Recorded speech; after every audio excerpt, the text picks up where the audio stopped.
ಇದು Jack the ripper ಇತಿಹಾಸದಲ್ಲಿ ಅತ್ಯಂತ ಪ್ರಸಿದ್ಧ ಮತ್ತು ರಹಸ್ಯವಾದ ಸರಣಿ ಹಂತಕರಲ್ಲಿ ಒಬ್ಬ. ಆತನ ನೈಜ ಗುರುತು ಯಾರಿಗೂ ಗೊತ್ತಿಲ್ಲ.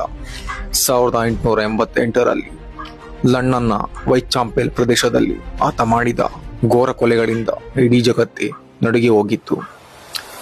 1888ರಲ್ಲಿ ಆಗಸ್ಟ್ನಿಂದ ನವೆಂಬರ್ ನಡುವೆ ವೈಟ್ ಚಾಂಪೆಲ್ನ ಬಡತನ ಪ್ರದೇಶದಲ್ಲಿ ಸರಣಿ ಕೊಲೆಗಳು ನಡೆದಿವೆ. ಈ ಕೊಲೆಗಳ ಬಲಿಪಶುಗಳು ಹೆಚ್ಚಾಗಿ ವೇಶ್ಯೆಯರು. ಈ ಕೊಲೆಗಳು ಎಷ್ಟು ಕ್ರೂರವಾಗಿದ್ದುವೆಂದರೆ ಇಡೀ ಲಂಡನ್ನ ಭಯ ಮತ್ತು ಆತಂಕ ವಾತಾವರಣ ಸೃಷ್ಟಿಯಾಗಿತ್ತು.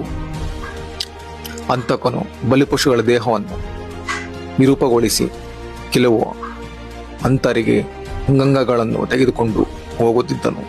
ಇದು ಈತ ವೈದ್ಯಕೀಯ ಜ್ಞಾನ ಹೊಂದಿರಬಹುದು ಎಂಬ ಅನುಮಾನಕ್ಕೆ ಕಾರಣವಾಯಿತು.